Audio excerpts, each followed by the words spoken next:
Bien, estamos con Juan Cheput aquí en Redes y Poder. Juan, gracias, buenas noches por estar con nosotros. Gracias a ti, Alfonso.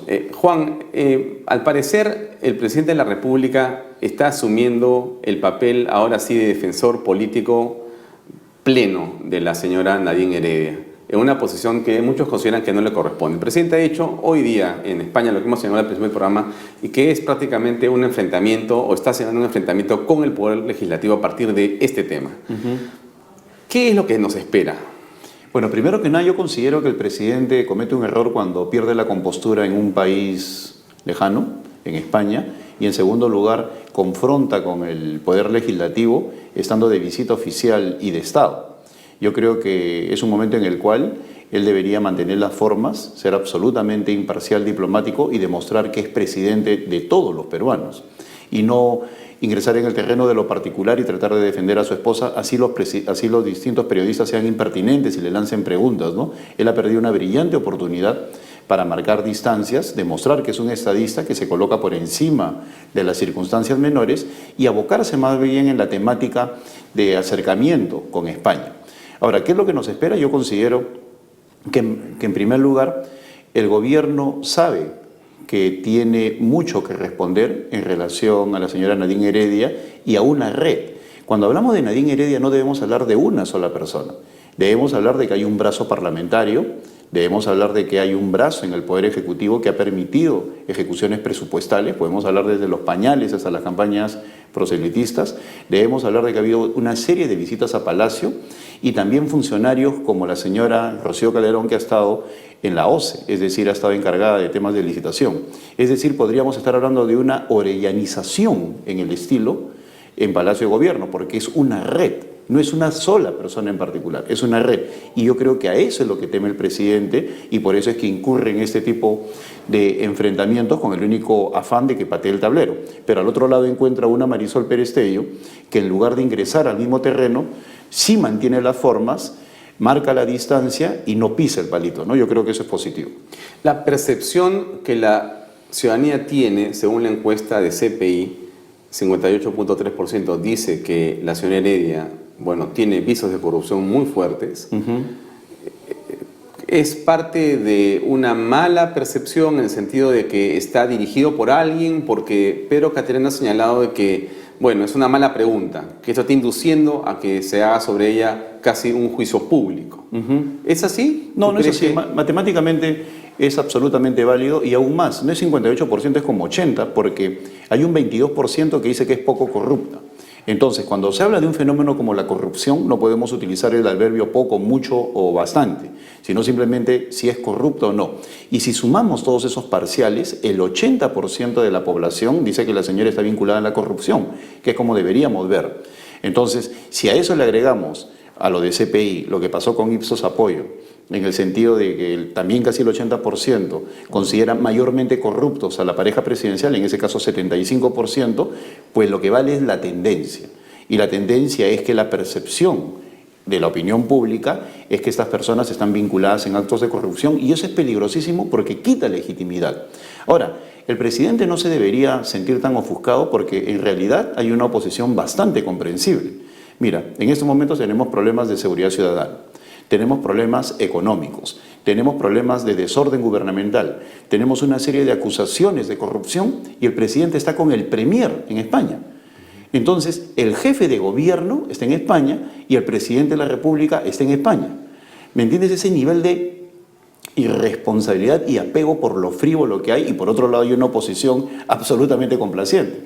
O sea, ¿tú consideras que este viaje del premier en esta circunstancia donde más bien se requiere aquí un manejo de otro tipo, dado la coyuntura, tiene un viso de frivolidad? Por supuesto, el premier no tiene absolutamente nada que hacer en España. Bueno, ha ido a ver a Vargas Llosa. Ha ido a ver a Vargas Llosa, ha ido a acompañar, él ha vivido mucho tiempo en España, ha ido en una visita que no tiene nada que ver con él. Pero por otro lado mira la oposición. En la oposición nosotros tenemos una oposición sin dientes, una oposición de bastante agua tibia, ¿eh? O sea, es una oposición que permite este tipo de circunstancias, pues se requiere hoy día manejo de Estado. Mira, yo he sido parte de un gobierno, he vivido una experiencia política en la cual el APRA nos ha sido una oposición feroz. Una vez mencionaba que el primer y el segundo gobierno de Belaúnde, y tu papá sabe mucho de eso en ese sentido porque ha sido un gran observador en esa época de lo que fueron esos dos gobiernos, vivió una oposición feroz también del partido aprista. El mismo nacionalismo le hizo la vida imposible a Alan García, inclusive pedían públicamente vacancia. La oposición actual no. Permite que, por ejemplo, el Premier se marche sin ningún tipo de problema. Nadie ha hecho ninguna declaración en ese sentido.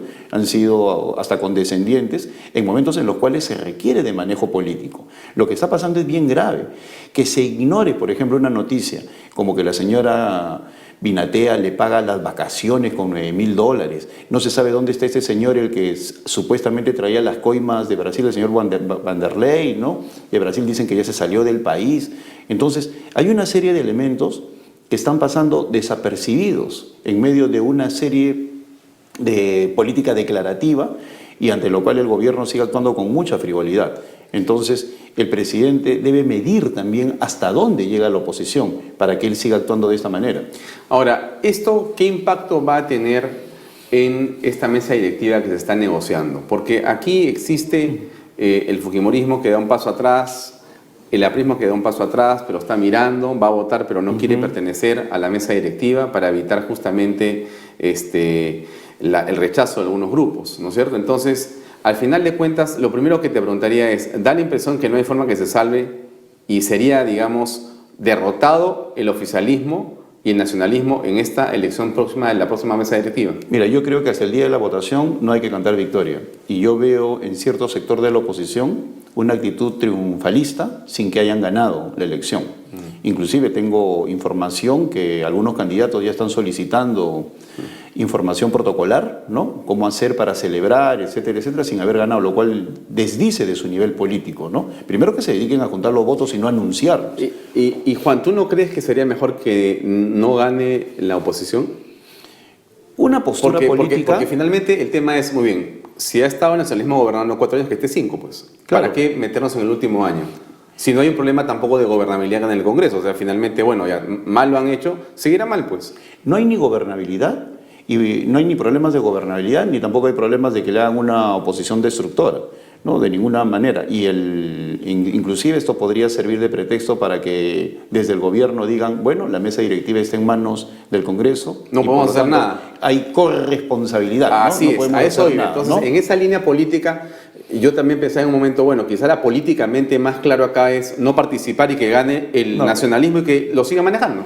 Sin embargo, hay una circunstancia especial. Eso se podría haber dado el año anterior, un año antes de las elecciones, pero yo creo que ahora sí es imprescindible que gane la oposición porque estamos en un año electoral. Y por lo tanto es importante no solo participar de la agenda no solamente significan proyectos legislativos, sino también iniciativas políticas de fiscalización. Hemos visto cómo la señora Ana María Solórzano ha hecho dormir durante mucho tiempo algunas iniciativas que tenían que ver con el inicio de sendas comisiones de investigación. Importante, sobre personajes vinculados al gobierno, desde el principio del gobierno. Exacto, entonces, con un presidente desatado que está defendiendo a su esposa, que tiene toda su promoción militar a lo largo y ancho del país, ¿no? Otro grupo tomando la DINI para hacer más operativos de seguimiento y reglaje a personas que son incómodas al gobierno. Claro, y con cosas que tengan seguridad que van a salir en la campaña electoral, ¿no? O sea, todo este trabajo que han venido haciendo lo van a utilizar en la campaña electoral. El presidente se va a convertir en un gran elector o tiene deseos de convertirse en un gran elector, es decir, tratar de dirigir la opinión pública. Yo creo que es imprescindible que la mesa directiva esté en manos de la oposición.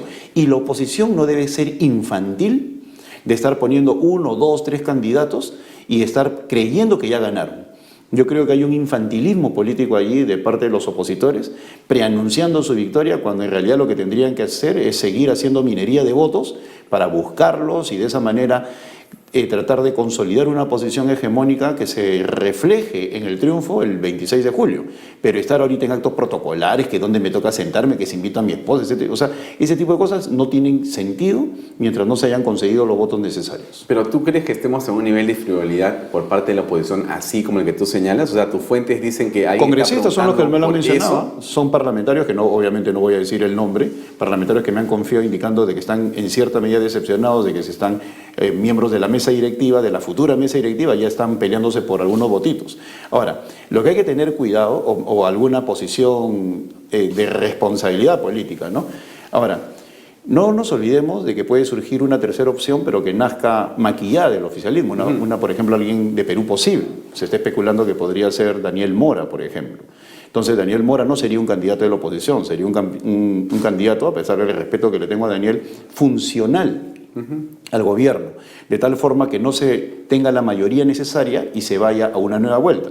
Entonces, si se pasa a una segunda vuelta, en la cual estén, por ejemplo, el candidato del oficialismo, el general Daniel Mora y Luis Iberico, Víctor Andrés García Belaunde, cualquiera de los dos, y pierde el último, Iberico o Víctor Andrés, o pasa la segunda vuelta Víctor Andrés con el del oficialismo, obviamente los votos de Mora van a pasar al oficialismo, o viceversa, entonces se perdería. Entonces, nadie se ha dicho al día de hoy.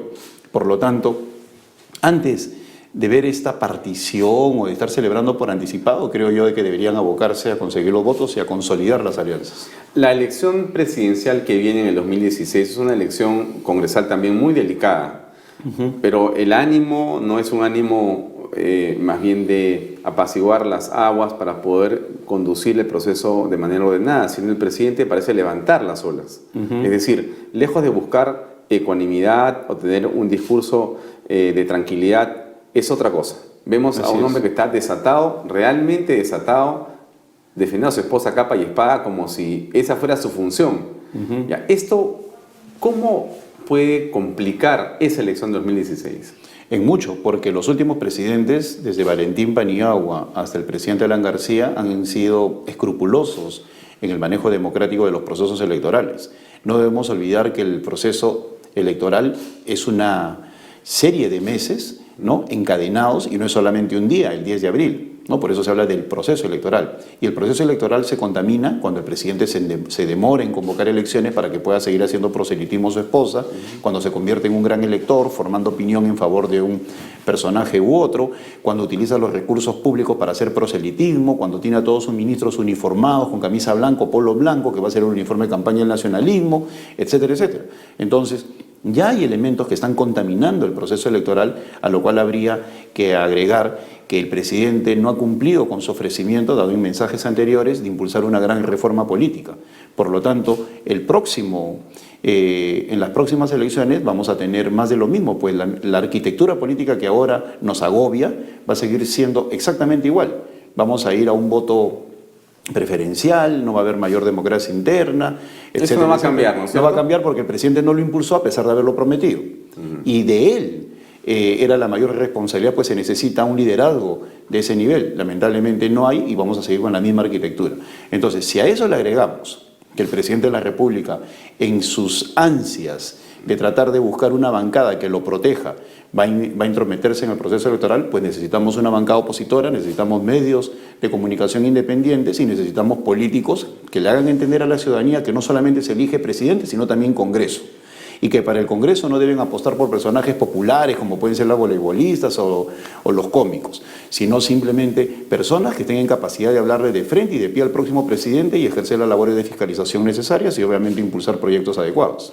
Vamos a ir a una pausa comercial, Juan, y regresamos con la segunda parte de esta entrevista. Regresamos, amigos, después de unos minutos, por favor.